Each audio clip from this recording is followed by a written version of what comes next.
Hello and welcome to Behind the Fender podcast by the Short Map Players Tour. My name is Mitchell Young, one of the SMPT directors. If you've not heard of the Short Map Players Tour, we are a bowls company who organise and run short map bowls events across the UK and Europe to promote the game of short map bowls. All our events are open to playing, and for more information, go to www.shortmapplayerstour.com. Hello and welcome to the Behind the Fender podcast for the 6th episode, and I'm joined by Craig and Simon. How are you both? Hi Mitchell, good thank you mate. How you doing? Yeah, all good, Mitchell. And we also have our returning guest, back by popular demand, James Trott. How are you then? Yeah, I'm good. Nice to be back on the show again. So looking forward to some good conversation. And we'll be covering the last couple of events of last season, the upcoming season, which is fast approaching, and everything else in between. So let's get cracking. Firstly, let's kick off where we left off. The Belfast Open Pairs was won by Adam Rankin and Robbie Foster for the second time. They were quite a force of a pairing, and they showed that throughout the day to take the title. On to the main event of the weekend back in April, and the final event of the SMPT season, where Alex Clay won back-to-back World Masters titles and joins an elite club of players who have retained the title of the same event with a 9-2 victory over Rachel McDonnell. Now let's discuss that. I mean, Alex, another brilliant performance over the weekend, and takes another title. I think that's his 5th SMPT singles title he's now got. Certainly racking up the accolades. He is, mate, yeah. Everyone thought he would probably defend his title. He was, probably joint favourite going into it, wasn't he, with, I think, the likes of Gary McNabb, Mark Beattie. But, yeah, so he had some really tough games, actually, especially in the knockouts. Pretty straightforward against Rachel in the final. I mean, superb display from her as well. I think she just got a little bit nervous in the final there. But, yeah, superb achievement. You can't take it away from him. He really has played some great bowls over the last couple of years and fully deserved that victory. And I think when you look in context as well, how the season had gone for Alex, obviously the season before, winning everything pretty much in the sort of the 18 months leading up to that. And then with the World Championships, it was last year, and Gary winning that, and a couple of other titles that other people had won as well. I think, I wouldn't say there was doubt going for Alex, but yeah, I think there was one or two people thinking maybe Alex wasn't quite on the form that he was the season before, but to come back through and to win back-to-back World Masters titles is something special, and he played so well. Again, the games that I saw Alex playing, and again, just showing why he is, I think one of the best players in singles that there's ever been. So, no, full credit to Alex there. And he got enough to get him into the World Cup team as well for England, which is obviously great news for the England team. Yeah, I mean, I played Alex in the quarterfinals of that, and it was an interesting game because the mat was really swingy, so he couldn't quite play his natural aggressive game first bowl. So I sort of adapted to it and worked out how to play him a little bit. Got to 8-all actually last end. Classically, I went for the jack, completely missed it, and then the one time he actually nailed it clean in. Yeah.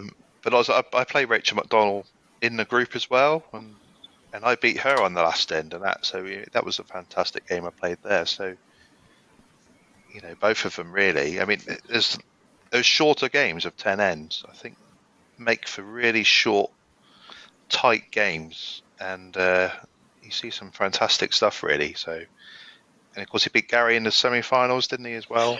Yeah, and it was one of those where the mat suited that style of play that we'll probably come on to when we talk about the rule change. But it certainly is one of those games where he blitzed Gary by taking the jack in the ditch, and he didn't miss much at all, Alex, during that game, but in particular. So, but yeah, you're right. That again, it's probably both rule changes we'll touch upon. Where you mentioned the short game with 10 ends, but yeah, I mean, I think that's why the achievement is up there with the best that there can be, because winning that event twice, playing 10 ends, I think is very difficult with that field of players that are out there. So no, full credit to Alex. I mean, his knockout route was really tough if you look at it. So he beat Nathan Hare, then AJ Brown, then Nigel Nichols, then yourself, James, as you said, Gary McNabb, and then Rachel in the final. I mean, that's a tough, And it's a lot of tough games. route. There's always going to be a tough route anyway, but yeah. I think you always get a really nice knockout over there. Yeah, you always get lots of tough games. I think I played, Aidan Corrigan, Arwell Morgan, Damon McCabe, before eventually running into someone like Alex as well. And that's the beauty of those competitions over there, that there is no easy game at all. And I think I lost my first game to someone I'd never played before. I think it was my first game or something. But so you do get sort of some surprise results, but you have to play really, really well over there. Just concentrate every end, really. So that's the key. That's Alex is that's one of his skills, really. He's not the brightest of boys, as we know. We call him the bungalow, not much upstairs. But actually, on the bowls mat, he knows his stuff, doesn't he? Bless him. He does, mate. Yeah, you're right. I think he's hoping that nickname doesn't stick. I think it will now, and we all know that. I think. Yeah, but and also a good run as well for Rory Gittos. Got to a quarter final. Yeah. Went for a very, and also I think I'm sure I watched the end of his game, and he had a chance to beat Rachel. He did, yeah. I think that was one of our stream games as well, wasn't it? And it was a good game actually. But he did have his chances. I think he just last couple of ends he just lost his way a little bit from memory, and Rachel was able to bring it home. But he played really well that weekend. But again, as we've also touched on, Rachel, great run for her first SMPT final. And showing everyone what she can do as well. Yeah, I think there's a real contrast, isn't there, between her and her brother John. Clearly she was a bit nervous in that final, wasn't she? She's not as confident as John is. John would definitely say, make sure everyone in the room knows what shot he's going to play before he gets it. Whereas Rachel's style is completely the opposite, really, but. Both really good bowlers, of course. Yeah, I mean, you look at her when I remember from last year when she played. Obviously, her and Gary won the Belfast Open pairs last year, and even in that, she was very nervous. Gary was sort of leading the way a bit, and I know she played quite a lot, but she was just being guided quite a lot. But she got the confidence from that, and again, she was nervous in that final. I remember it quite well. Then, obviously, coming into this year's singles. The previous day they lost in the semi-final trying to defend their pairs title. So, again, more confidence for her playing on that slight stage. But yeah, she played. She played brilliant stuff on the Sunday at the World Masters, and I think and she'd obviously already played on the show mat previously, so it wasn't like that was new for her in the singles, but. I just think the occasion of it against Alex was a bit too much. And although Alex won quite easily via the score, it wasn't like it was a runaway game. Rachel had her chances and she played some really good bowls, but just wasn't able to score pretty well. And she obviously was quite emotional at the end when I was interviewing her. But superb player, played really well. And one of those of note, the bowl I remember marking the game was Alex. I think he was like right on the jack, wasn't he? Right on the jack, was right in the far corner. Yeah. And Rachel's last bowl, she literally just like put it down there, drew right up to it, fell back on the jack, and tied the end. Definitely worth looking. I'm sure she was like 2 or 3 down at the time, or a couple down, and bowled an absolute unbelievable bowl on the last bowl to tie the end early on. There's at least 100 people in there watching, as well. So the atmosphere when it's one match just being played as well, it's it's a big occasion. If it's your first time in that sort of environment, I can imagine it will be daunting. But no, she did very well. I remember seeing her. She took Raymond Stubbs out, who was playing well up until that point. Obviously, Rory we've mentioned, so she had a good run and she was beating some, absolutely, top players along the way. So no, fair play to her. She had beat Robbie in the Yeah, beat Robbie as well. semi-final. Beat Robbie, yeah. Yeah. So she had a tougher draw as Alex as well, leading into that final. She didn't have the good draw in the quarter final and getting James Trott as well. So I just beat him in the group. I think I beat her. I got Oh, was it? Was it that way round? Was it? Sorry, my mistake. unlucky. Yeah. Correction. Uh, But moving on, we're also pleased to announce our new event we'll be holding next March in 2025, which is an invitational only Champion of Champions event where all previous winners will be invited to play in a singles event to determine the ultimate champion and be held on the 15th and 16th of March 2025 at Evero Indoor Bowling Centre in Greater Manchester. Now, this is going to be a great event. We're really excited and pleased to announce this as we did probably a few months ago now, but yeah, really looking forward to that event, and I'm sure the previous winners are also really looking forward to this coming up next year. yeah, it's going to be a good one, isn't it? As you said, I think we're all pretty excited about it. We've got some professional streaming lined up, so we can bring you multiple games throughout the weekend. Obviously, it's the best bowlers in the world playing. And yeah, I think it's going to be a superb event and a real showcase for the sport, really. So yeah, should be really good. Yeah, I think looking at the list of previous winners is a who's who in the sport. There's only probably one or two names missing there from the last, you'd probably say, in the last 10 years. So it's great to see so many great players taking part in that event. And with the streaming, as we've mentioned there, it's going to be professionally streamed. It's going to be like watching a TV show for the 2 days. And we're looking forward to Simon, myself, doing some of the commentary, Mitchell and Stephen doing the other sort of bits to aid there for us. So no, it's going to be a great weekend.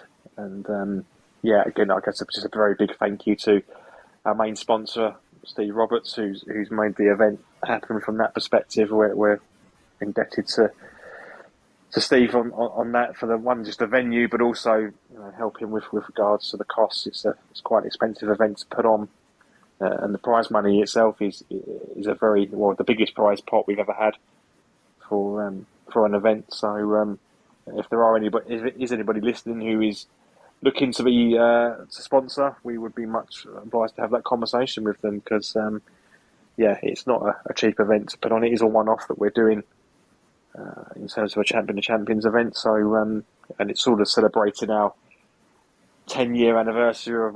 I know we've had COVID for a couple of years as well, but yeah, we can't wait. It's going to be a great weekend, and again, people will be able to come and watch that if they wanted to in person. Although tickets, we're probably looking to make it a ticketed event. Not it's going to cost money for people to come in, but just for the amount of viewing availability actually at the venue for those of you that know Evero. But probably the best way of watching will be via the online streaming that we'll be providing that weekend. Yeah, if anyone missed the Norwegian Open where Craig and Simon did the commentary of the Norwegian Opens there, I mean, they really are the Satan Greavesy of bowls, aren't they? They both say they've been there and done it, but if only we I don't were know able which way around it's either, really. dear, I've got to be Ian St John surely, because he was a Liverpool fan or player. That's true. I'll take being Jimmy Greaves, to be fair. That's not bad. Is he not Spurs, mate? Apart from playing for Spurs, that's the only, I guess, the only slight there. But yeah, no. I think our commentary would have been better if we'd had some decent games to comment on. Yeah, I can remember a bit of a ropey final where it was a bit one-sided. But there we go. Well done, Benny. I've seen a few things with regards to Bowls England and their streaming, and Jason, oh yes, who we know well, our friend Jason, who's not been asked to do the streaming, the commentary this time, and they've got somebody in from a hockey background, which was weird. But if anyone that has sort of tuned into that, having watched the Olympics and and hearing that voice, and then hearing that person who doesn't have a bowls background doing the commentary. So I think it does reinforce you do need to have people in there that kind of know the sport that they're commentating on. So we like to think whilst we might not be able to bowl all the bowls, we might know what people should be playing. But, no, it'll be a really good weekend, and we can't wait for that to come around. It will come around very quickly. So watch out for some more information on that event in the upcoming weeks and months. Moving on to new rule changes, as Craig's mentioned. So we've got some slight changes within our events this coming season, where the first bowl cannot go into the ditch with the jack, otherwise it'll be removed. And also the other one, which is that 12 ends will be played in all the singles ranking events. So, I mean, my take on the first bowl not being as aggressive, James, you talked about it where Alex did it and knocked you out in the World Masters. Now, I don't think it'll make significant impact in early games or rounds, but I suppose when it comes to tight games where it's all level, that option's taken out. So it'd be interesting to see how people slightly adjust tactics going into that. I think, we've seen it a lot in Ireland. Their local rule is the first two bowls, isn't it? So yeah, and that's on both players. To say it's the first bowl from both players, and the Irish rule is the first bowl from both players. I think it's probably in a game of singles. One bowl. If it was two bowls, it's half the game, isn't it? Really. Yeah. One bowl, it still means you can play some positive shots. I know you showed it in your little skit video you did, Craig. Which I think, I don't know, Mitchell, did your battery recover from all those 1,000 takes you had to do for that? But yeah, good players will still be able to play a very, very good shot first bowl, whether that's a front touch, a back touch, trail it into the ditch but leave your bowl live. They'll find a way. They'll find a way to do it. But what it does do, it just allows that second bowl of the end to be, I've still got a chance, and that's probably what some of the public are paying for, isn't it? So, yeah, I'm sure a lot of the markers will have some confusion. What goes on now? Yeah. Does a bowl come off? That's going to be, the problem for definitely the first day of the competition, I would say. But once people get used to it, I'm sure it'll be fine. Alex did it against me, but only because I'd missed first bowl. So, fair's fair. No, I was just going to say, interesting talking about Alex. But of course, we've discussed this with him before, and he's always played the shot where he said to me that he doesn't necessarily always try to get the jack and the bowl clean, because sometimes if you're playing it a bit heavier, there's a more chance of splitting it. So he will try to leave his bowl live, which is perfectly acceptable even with this new rule. So it might be that he'll just maybe risk it and still continue to try to do that, leave his bowl live while the jack is in the ditch. But it'd be interesting to see how players will adapt to it. I think it was very evident. It's the first. I've always been against changing the rule, but I think Ireland was Belfast back in April was definitely an eye opener for me. Seeing the amount of people just going for the jack, and if you're trying to explain to anybody new to the sport or anybody that's watching and hasn't seen too much of it, and as we move more into streaming and trying to publicise the game more. How can you try and justify and talk someone through what they're trying to do there? And you can win the end without your opponent having anything to do with it. I mean, you can't do that in most other sports. In darts, you can't win without the other person throwing as well. You just don't have that option. So I think it's it's definitely an eye opener, and I think because we allow the rule before. And in Ireland, they're not allowed to do it. I think it actually emphasised it even more that people were just going for the jack, and I mean, people were all I could kept hearing, especially on the Sunday, was just the defender being hit quite a lot. And when you're looking and people are going for the jack, it was, I don't think it was a good look from the sport.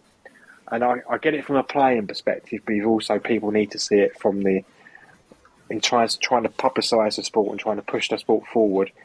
There needs to be other views and other ways of looking at this, and I just don't think any one of us could have that justified conversation with anyone as to why that rule's there. But now with this, I think it does make it a better sport, especially particularly in our events.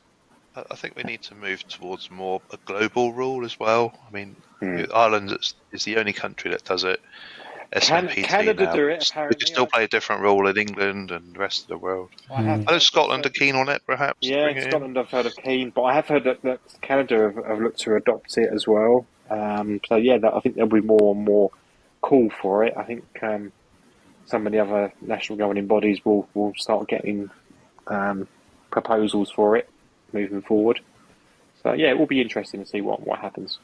But we're an amateur sport, and you look at other sports who have had to make rule changes in the past, and I think that going back to that, having that rule book for everybody, and at the moment it's very localised in terms of that, which doesn't help our sport in lots of ways. So hopefully at some point in the near future we'll have a unified rules that we all play by. Yeah.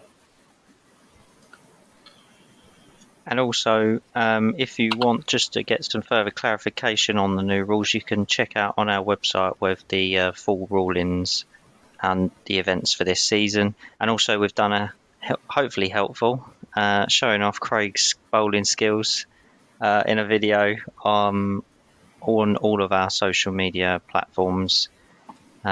Yes, it did take some time to film that. No, I'm joking. You're going to reinforce the fact that it was done the first take. Yeah, it was. Surprisingly, yes, it was first take. Although it pains me to say it, by our very own Patches O'Houlihan. Smug, didn't we? Yeah, yeah, it's by our very own Patches O'Houlihan over here in the demonstration. And Ben bowl. Bounce and bowl, I think. That's it. That's just my backhand, that is. Yeah, definite bounce. Also, we announced a new director who has joined the team officially. Emma Trott has been part of our team for many years, helping out with the smooth running of our tournaments, and has been a great addition to the team. I think we can all agree with that, can't we? I mean, it's great to have Emma on board officially. I know she's been part of the team well before myself, so and always works hard and helps with the smooth running of all of our tournaments, doesn't she? Yeah, it's in the blood, isn't it, really? I think she does. I know the only thing she ever moans about is the Irish people filling in their scorecards. But I remember she did say it was a bit of a shock when Gary McNabb handed one in, fully done one day. So. Yeah, but he didn't do it. He must have had somebody on the side doing it, yeah. But she's played bowls for years and years and years. She started when she was, I think, 5 or 6. Obviously, her parents being bowlers. We met through bowls as well. So we know it's a bowls community, isn't it? What we do. Yeah. So it's great to have her on board for definite. Yeah, no, so Emma's been an integral part of the team in an official capacity, I guess, for many years. So it's great to have her on board. Just keeps us all in line at the desk. Make sure we don't get out of hand, and keeping the event running smoothly. So I think and it ensures that keeps James in line for making the teas and coffees for us, which is always appreciated. Yeah, she tries. But also tries to keep Simon off the cakes as well. Yeah. Nobody would ever be able to do that. There are some things that you just can't do, and that's one of them. Yeah. And we also have the world number 1 in the room for our SMPT events. We've got to make sure his head's going to be able to get off of the podcast through the door. Do we not need to just the video to widescreen over this? So, Craig, you won the Order of Merit for 2023-24. current world number one. You've had a brilliant last couple of years, and also the players' player, which I mean, we still need to go to VAR maybe on that one, but you must be pleased though and chuffed for that. Yeah, obviously. I mean, every player I think tries to set themselves targets and goals for each season, for each event. I think it's good seeing it from many years not playing in the events and seeing others and people that have been world number one. I think Troy, have you been world number one in the past? I think on the tour and Yeah, I was for a round once. for a round. Then I think, and then for a whole week, I think. Yeah. So It's hard work getting there, isn't it? it It's is, and it's by hook or crook sometimes. yeah. I mean, it's you look back at games and you look back at tournaments. Obviously, it's based over 12 events, so it was for me. It was 12 events in a row, and this is commitment for that period of time. So it is a big commitment and some consistency that you have to do over that period of time. So, no, obviously pleased to be world number one. See how long I can try and hold on to that for. There's obviously plenty of people behind trying to when you've got a target on your back, go for you. The Order of Merit was a great thing to win. Again, you look at the players who have won that over the years. It's great to have won that. And the players' player was more of a shock, I guess, than anything, because the names that are in that and seeing the voting previous years. So no, thank you very much for everybody that not just voted for me, but voted for all the other players as well. It was nice to win a popularity contest, which I never would have said I would be winning from a bowls perspective. So no, thank you very much. And it just shows. I think that people, if you knuckle down, you can have a good run and you can get up high into the rankings. And I had no ambitions to be number one. I was just trying to get top 10, top 5, and then when you get into that, anything can happen. So I'm sure we won't be having the same conversation this time next year, but I'm going to be trying. So we'll see what happens. I think you owe Mitchell a thanks and some gratitude, because I think you won Players Player on the back of your superb Falcon Open Pairs win. I think that tipped it in your favour. That was a good weekend. Actually, it was. And actually, it's probably worth mentioning that the fact that we played 2 different pairs events that weekend, we're going to do the same structure for when we have our European Open Pairs in Belgium next year. We'll have 2 pairs events. We'll have 3 bowl pairs on the Saturday and a 2 bowl pairs on the Sunday. But that's a bit of a off topic. But just while you mentioned that weekend. But yeah, no, that was a good. We played well. I changed my bowls that weekend, so I'll be playing with new bowls this season as well. So just trying to make those little slight changes in your game as well. I think that's one thing to sort of highlight to people. You rest on your laurels, really. Just try and see where you can improve. And I really found switching to those bowls for that event. Mitchell played really well as well. To be fair, it's the best I've seen Mitchell lead for a long while, but playing really, really well. And we just clicked for us, apart from the halfway through the first day in the final. But again, that's fair play to Mark and Darren for changing that game up. We'll see what this season brings. But also, big thanks to your daughter Sophia for voting 300 times for her daddy. Yeah. I was just going to say, it was very vintage us, wasn't it, Craig? That was more like the old us. Yeah, that was better. Yeah, a lot better. But especially the way we played at the Nationals a few weeks before that. Yeah. Yeah. Moving on, we've got the new season fast approaching and kicks off next week with the World Cup up first. Ireland going for a remarkable 7th, looking to get their World Cup title and hold on to it. Will they do it again? I think it's going to be really tight, because this looks like a really strong lineups in a lot of the teams, and I know it changes every year depending on who comes in where from the events, but I feel like this is going to be a lot tighter, and even they're always competitive, but even more competitive. It's going to be really tight, and I'm not sure I can call it at this stage. But Craig, you'll be heading up the England side, so I'm sure you'll be doing your best from an England perspective. But Yeah, yeah, it it's was going to be really good. it was the one time, and I was talking to someone the other night about this. That we had our club pairs at the club I play at Falcon, and there was a fairly new bowler there. He was actually playing at the UK Open next weekend, and he was saying that he felt nerves. And I said, actually, the World Cup was the only time that I've felt nerves in recent times, just because you're playing not just for yourself, but you're playing for others. And I've never been in that dynamic where you're playing as a single player, and then also trying to help three other people out as well. So that first game in the World Cup last year, I had a little bit of nerves, which was, it's a good thing. But yeah, no, this year will be interesting. We've got a good team. Obviously, unfortunately, James is not going to be able to take his place in the England team. But we have got Peter coming in, who is the national singles champion, and up until the last event was at the world number one spot. So not a bad replacement from an England perspective.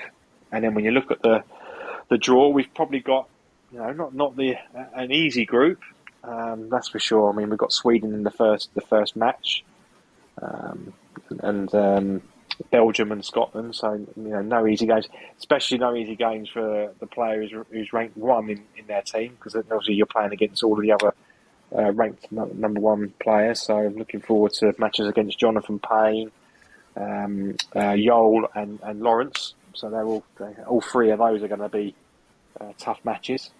So At least you missed Kevin, though. well, Kevin is definitely a bogey player. But no, I'm really looking forward to next week. And again, you look at the other. Obviously, Ireland are always seem to be the team to beat. And again, they've got four very good players there, and they've got Gary looking at player number 3, and Mark looking at player number 4. So yeah, not to be taken lightly at all. Yeah, I think it's quite interesting. That is, I think you guys have made the final the last couple of years, haven't you? I don't know, last 2 or 3 years, whatever it's been, but never quite been able to get over. But there's always been close games. But the dynamic of the way that the Irish team is this year, yes, you would expect Ireland and England to be favourites to make the final, but you've got arguably the best 2 Irish players playing 3 and 4, just arguably. So that makes it quite interesting on the dynamic of the team there. Obviously, Alex and Peter for England, So there could be another repeat of the World Singles Final with Alex against Gary. So, I think you guys have got a pretty good chance again this year. Obviously, you've got to get past everyone else first, but I think it should be a good tournament, actually. Great way to start the season. Mm. The first one with a new rule as well, so that'll be interesting. Yeah. Good little warm-up. You never really know on those days, because it's. I've played in 5 or 6 of them, and then some players see it as a warm-up for the weekend. Some people's, really going for it and want to win it. Ireland's attitude is, we always win it, so we're here to win anyway. Sweden have had a win in the past, so you've only got to win 3 singles games out of the 4 each time, and you can get to that final. So it's a really good little competition, and you do need 4 strong players. I mean, England's 4, without myself, is still probably as good as it gets, really, in England at the moment. So, with the exception of Matthew Warden probably not being there, so pretty good. We'll be keeping you up to date with all the scores and find out who will take the SMPT World Cup title for 2024. So moving on, then we've got the UK Open straight after that. So we kick off with the first main singles event of the season. Alistair McRae looking to try and retain his title, going in as the current champion. He'll be in Group 8, and you've got Alex, who we've been talking about as well, is in Group 11. Now, I usually find this is one of the most open events of them all because it's just the first one. Everyone heading into the unknown. Some people have not played at all. Some people have been playing. Some people have been from outdoors coming indoors. It's pretty much who can stay consistent and play well for 2 days. I don't know much. That sounds easy when you say it like that, but it's obviously a lot tougher than that. But certainly, so it'll be interesting to see how the weekend plays out. I think normally you think bank holiday weekend in August could be a nice hot weekend, not as hot as what you get over there, Si. Nope. But if it hits the heady heights of 25, the mats do play differently, and so I think that's sometimes where you do see different results as well. Like you say, people nowhere near their game. They've forgotten how to bowl sometimes, and it's a really good sort of start to the season. Saturday's about getting through, and then Sunday, you might see the usual suspects start to appear in the last 16 again, but you'll see some shocks, no doubt about it. Yeah, it's the most open. I think it's the most open event of the season, just because it's the first one. People haven't got into their rhythm. I do think playing in the World Cup on the Friday helps. I certainly felt it helped me last year. You're getting some real games under your belt against top players on the Friday. That certainly keeps you sharp for the Saturday. And as James said there, you're just trying to get through on that Saturday, win all your games, and give yourself a bit of a cushion for the Sunday morning. So I think there's probably 20, 30 people who would really fancy their chances of winning next weekend. But that probably extends to a few more when you look at the fact it's the first competition of the season. There's not much competitive bowls being played over the summer months. So, yeah, all to play for. And the next event, fast approaching straight after UK Open, is the Irish Open in September. So that's a quick turnaround for us. And the draw for that will be out soon. So do keep an eye out for that. And also you can keep up to date with the UK Open via our live blog. We'll be streaming as many games as we possibly can. We put the show mat lineup out, which has got some really good games on it for the Saturday, and then we'll stream as many games as we can across the weekend. So do stay tuned on all our social media platforms. You can go on our website, www.shortmatplayerstour.com. Keeps you all up to date with everything going on. So it's going to be another exciting season ahead. So make sure you tune in for all of the action. There's also still available entries for the Norwegian Open in October. And for more information, you can visit our website about that. There's also limited entries because that's gone quite quick as well, hasn't it? The old Fours Masters and World Pairs Masters. So there's only a few entries left for that, but don't miss out is what we say. Say it all the time. Don't miss out. So there's still just a few left for that, and you can enter via the website. Positive entries flowing in for the pairs and fours, which is always a really good weekend.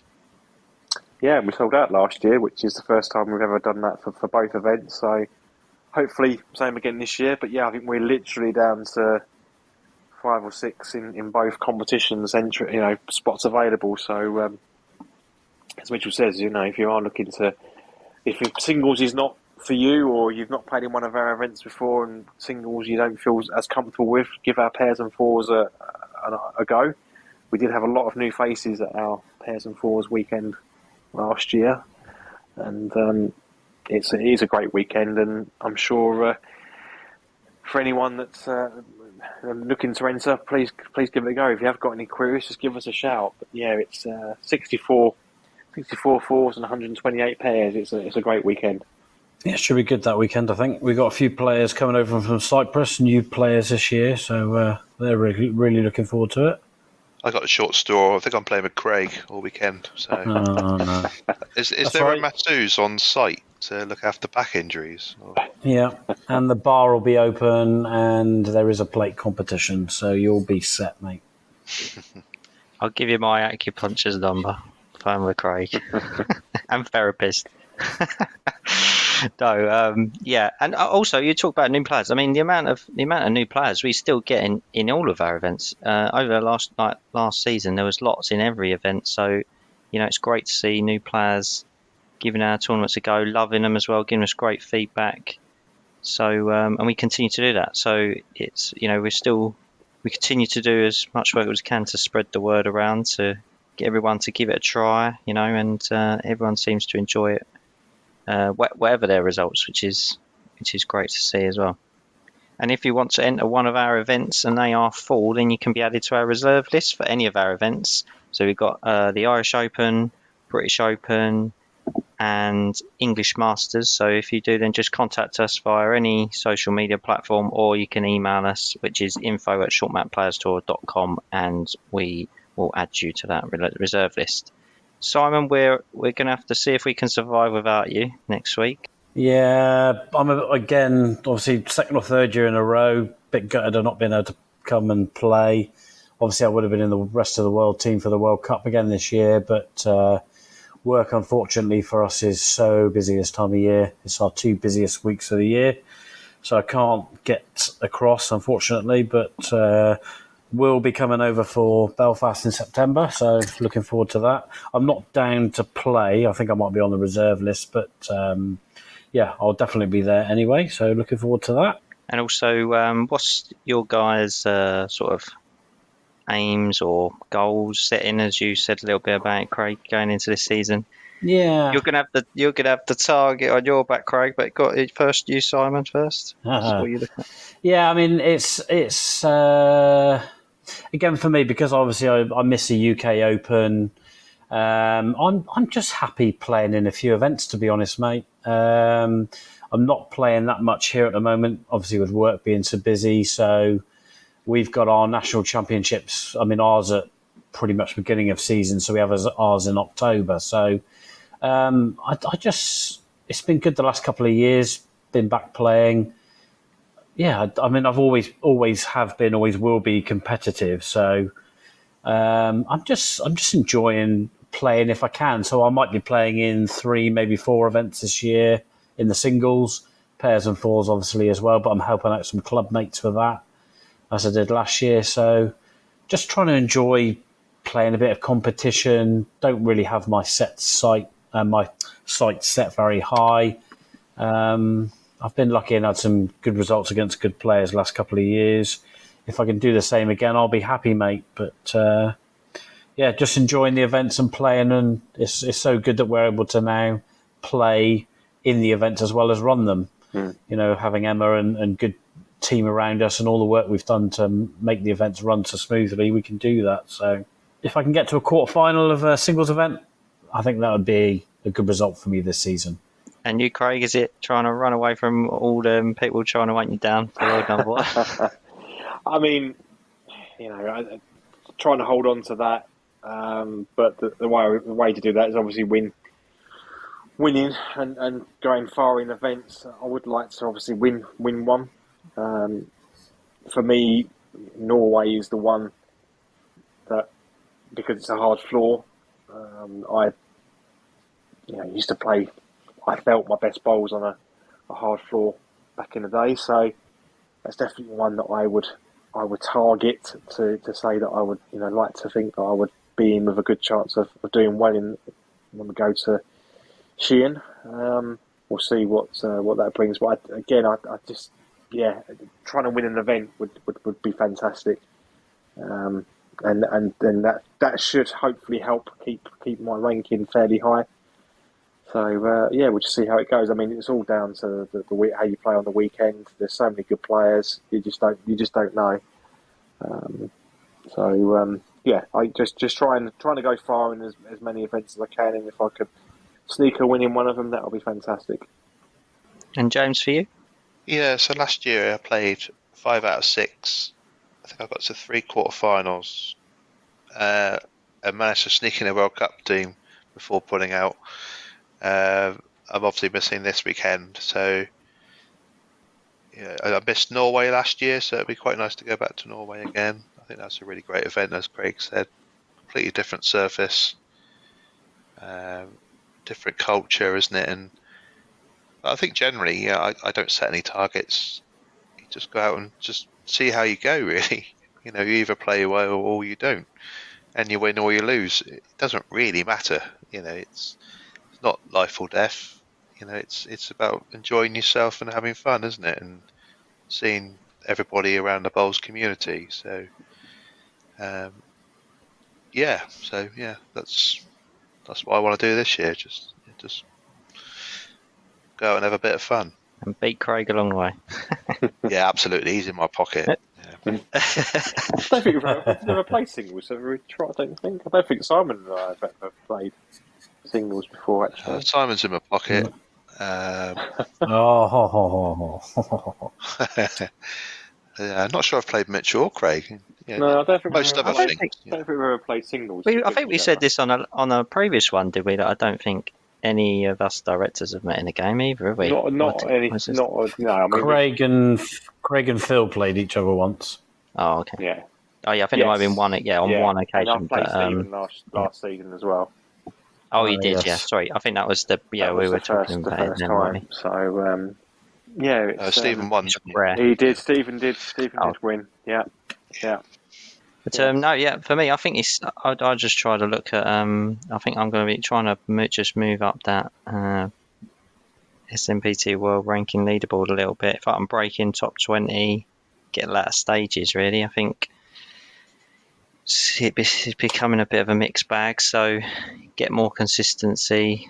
Felt better at the back end of the season actually with how I played. So just continuing some of that and try and breaking through. I'm liking I don't lose many points in the next one because I don't usually do very well, because being outdoors. Still bowling outdoors, isn't it? Yeah, give it a go. Like you said, James, isn't it? Enjoy it, give it a go. You obviously play to win.